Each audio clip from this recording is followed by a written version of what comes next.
Imagina acordar um dia e descobrir que você está morto. Não fisicamente, mas nos documentos do governo. E a pior parte, sua própria família foi responsável por isso e estava ganhando dinheiro com a sua morte.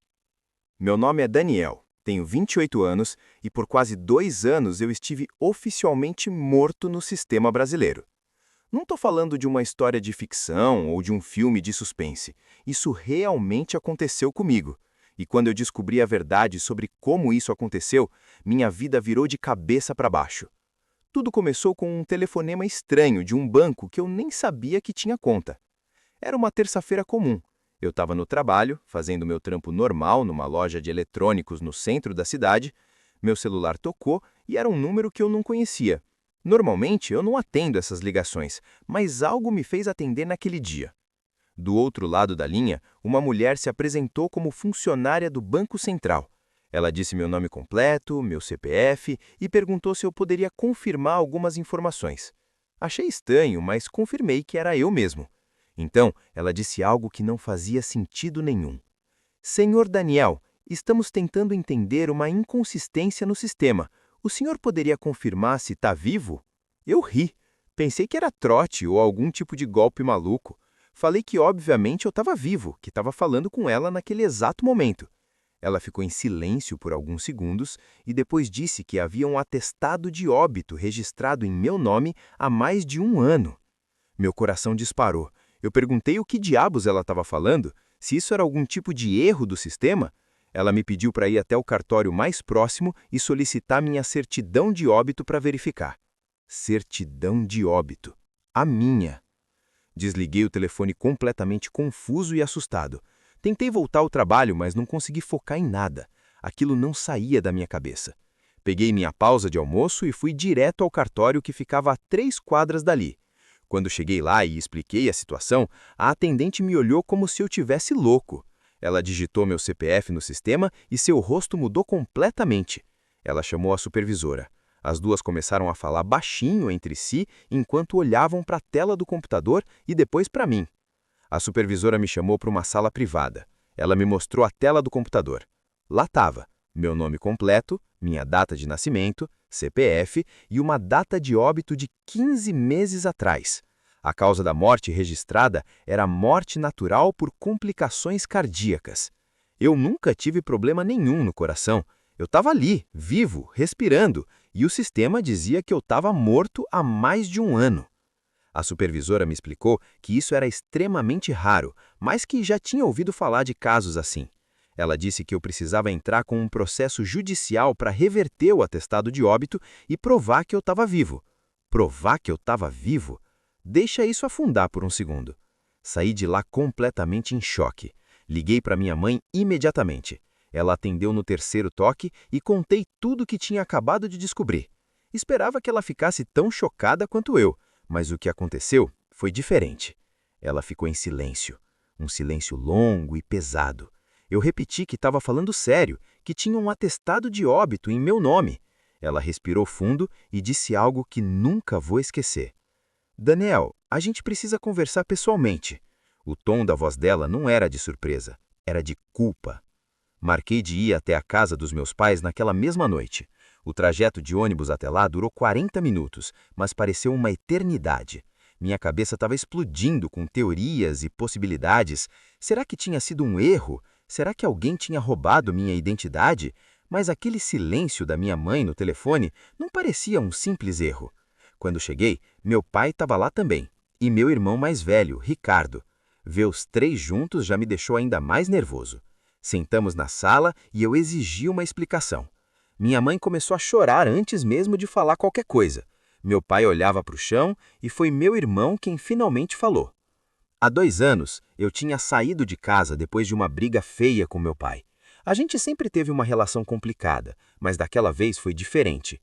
Eu decidi que precisava de espaço e fui morar sozinho do outro lado da cidade.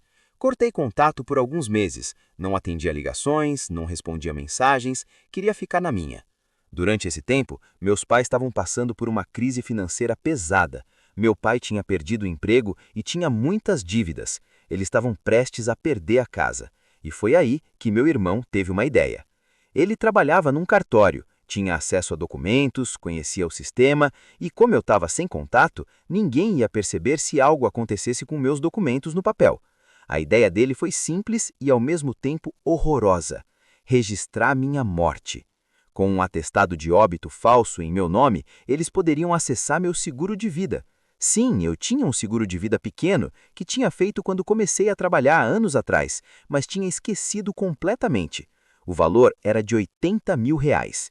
Meu irmão falsificou os documentos necessários, registrou minha morte como morte natural por complicações cardíacas, e minha mãe, como beneficiária, recebeu o dinheiro do seguro. Eles usaram esse dinheiro para pagar as dívidas e salvar a casa. A ideia era consertar tudo depois. Eles planejavam reverter o atestado de óbito quando a situação financeira melhorasse e antes que eu descobrisse. Mas como eu continuei afastado por tanto tempo, eles foram adiando, até que perderam o controle da situação.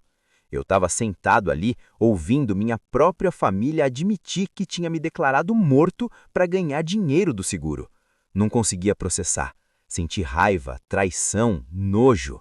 Levantei da cadeira e saí de lá sem dizer uma palavra. Nos dias seguintes, a realidade do que tinha acontecido começou a ficar clara. Eu tentei usar meu cartão de crédito e foi negado. Fui ao banco e descobri que todas as minhas contas estavam congeladas por eu estar falecido. Tentei renovar minha habilitação e não consegui. Fui comprar um celular novo parcelado e meu CPF foi rejeitado.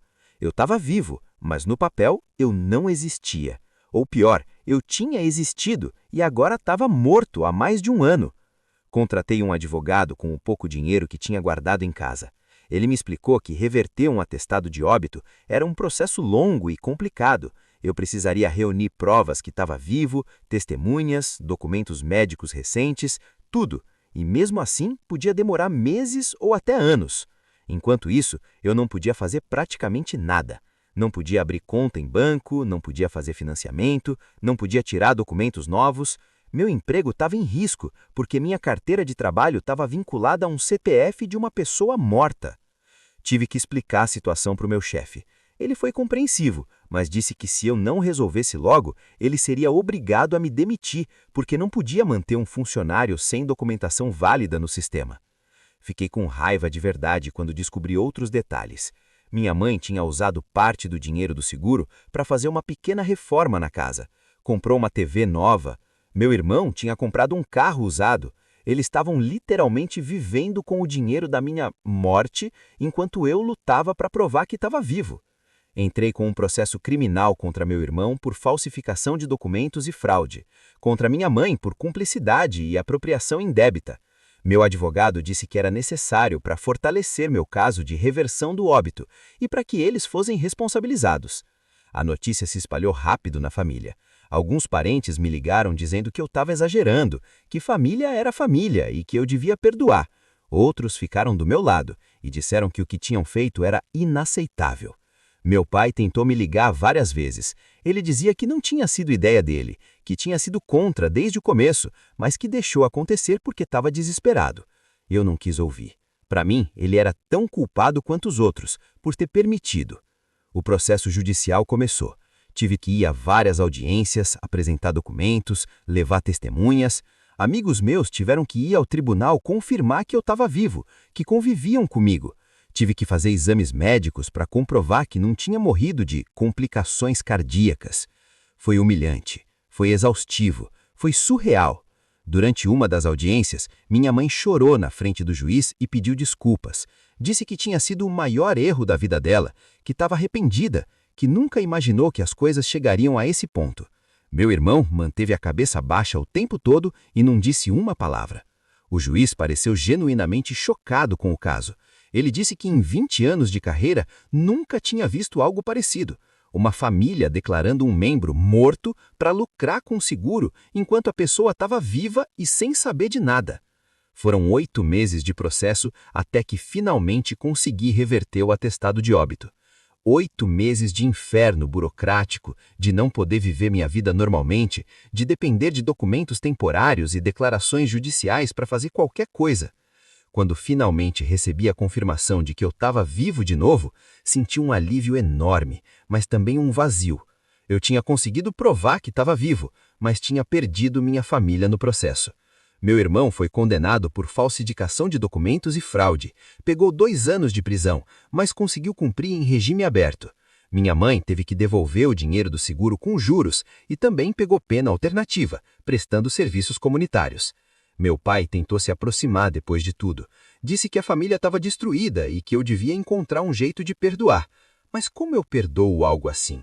Não foi um erro, foi uma escolha consciente.